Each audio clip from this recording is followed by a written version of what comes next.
Do you think we're overreacting or underreacting to all of this? No, I think better to err on the side of overreaction in the beginning. You got to get in front of this thing. I just think that the president, he got himself too much worried about the economy, which would affect his election, I think, and was trying to wish it away and got a late start, unfortunately. It's just hard to contain because we're such an open society, and the world is very transit in terms of how we move back and forth. If you had a crystal ball, where do you see this kind of going, sir? I think that probably with the weather warms up, you might see a lessening of the rate of contagion here, and as we get more tests, we're able to sort of identify where the hot spots are and people are. In a year or so, they'll probably get a vaccine. So I think there's probably 6 months where they probably got to be really try and get in front of this thing. I mean, right now the priority ought to be to get the tests out. Yeah, they got to. I think the governors and the mayors are pretty much energized. School closings and things like that.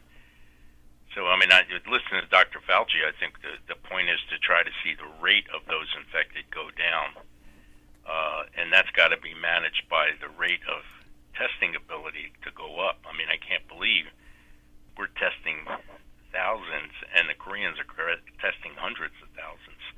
And we turned down an offer from the WHO of test materials. I mean, some stupid decisions. Yeah. Then, in retrospect, the president shut down the office for dealing with these kinds of crises in the White House, and then he cut funding to the CDC. That's going to come back to haunt him.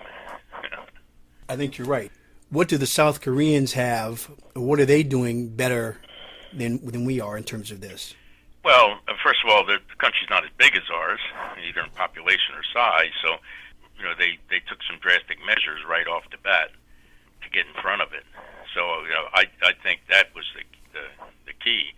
I mean, we'll look at this as too slow to react and not erring on the side of caution in the beginning. That's going to be seen as the mistake. Listen to Dr. Fauci. He can tell you. I mean, he's been through this before. He's telling everybody what they should have been done, and nobody in the White House is reacting to it, or was reacting to it, I should say. I think now they've gotten the message. And the role of Vice President Pence? Well, I think that that was a reaction that should have been done earlier. I mean, I think it's good he decided he wanted to give it the attention and the gravitas necessary, and putting the vice president in charge is fine, although he personally, it's more his position than what he can bring to the table. All he had to do was listen to the CDC guys, and especially guys like Fauci and all. I mean, when you see the president up there saying one thing, you see Fauci standing next to him saying something else.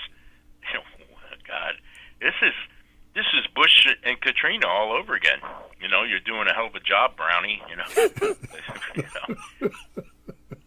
Yeah, I remember that. So do you think, in terms of the economy, well, let's start with Wall Street and the markets. Sometimes they have great meaning and sometimes they don't. Do you think that the markets are overreacting? Well, that's the nature of the market. What you have to worry about economically is not the market per se. It's the ability of the small businesses and small companies to weather this storm. Because can they stand a month or two with no business? And I think where you got to react is what I see now going on in Congress is get this bill passed where we can make affordable loans go out there and take some emergency funds where we can help people that need to be able to weather a storm. A restaurant owner, a small hotel or hospitality business. That's going to be the key. Big organizations can probably weather it, and will come back because they were basically sound. But it's not the market in the big guys. It's the little guys who can't, who live, basically day to day or month to month that this is going to affect. And how do you think we handle all of the people who are being laid off and who live paycheck to paycheck? Well, I think we got to increase unemployment benefits. That's the immediate way, and give them greater access to that to get them through. I think for small businesses, we've got to look at maybe interest-free loans or things like that can get them through in some ways, or even some ways that they can get tax breaks at the end of the year because of this. So I think there's multiple ways you can help. But you better hope this is short-term, and we've got to do everything to make it short-term, because if this lasts to the end of the year, I think we're going to lose some businesses, and we could be headed to recession pretty quickly if that happens. Well, that was going to be my next question. I mean, do you see this potentially leading to a global recession? I think I don't think we're there yet, but I think it's possible. I think if we can get on the front side of this thing in a month or two, we could avoid it. I mean, some of this, the market was due for a correction anyway. Yes. Not this drastic, of course. Right. But, and I think the economic fundamentals are good enough that certainly in the United States we can get through this. But there are countries in Europe that are going to be in big trouble, like Italy and France and others, that this could, again, it's a matter if you get in front of this in the next couple of months or not. What do you think about Italy's response to the virus? Well, I think they had to do what they had to do. They shut the place down. They probably were a little slow themselves in getting ahead of this thing. I don't think they realized how rapid this thing was going to spread. It's easier for authoritarian governments like the Chinese and others to take measures that are draconian, rather than democracies and others that are very open and tend to be a little slower. Just watch the school closings. I mean, there are schools that closed right away. There are others that sort of said, "Well, we'll wait," and then there are others that said, "Well, we'll close for the next couple of days, then we'll see what happens." I mean, we're all over the map, and that doesn't help you gain control of the rate of exposure and contagion when you do it like that. But if you're an authoritarian regime, you can easily say schools shut. That's it. Yeah. No debate. So do you think it appears with the current evidence that obviously the overall mortality rate is low, but it's much higher among people 60, 65 and older? Yeah, it's very personal. Yeah. Yeah, and that's what I was going to ask you. How does that, so for you and Mrs. Zinni, in terms of your day-to-day activities, what are you sort of planning?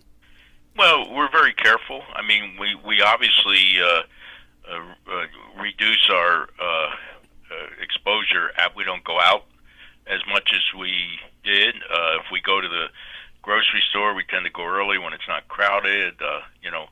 We're very careful to do the things that we're told to do, to wash our hands, not touch our face, wipe down with antibacterial and antivirus wipes and things. So you're taking the normal precautions and you're limiting your exposure as much as you can.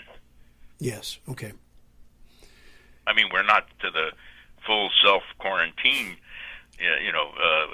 If obviously we started to see it in our neighborhood or in some places that we normally go, like grocery stores or places like that, I think you would then go to the next measure, which is to lock yourself in the house. Yeah, wow, yeah. And I think it's prudent to have the necessities in place. I don't believe we should be emptying the shelves of toilet paper, something that drastic, but I think it's prudent to have enough supplies on hand that if you have to self-quarantine, you can, again, limit the amount of time you have to spend outside or in crowded places.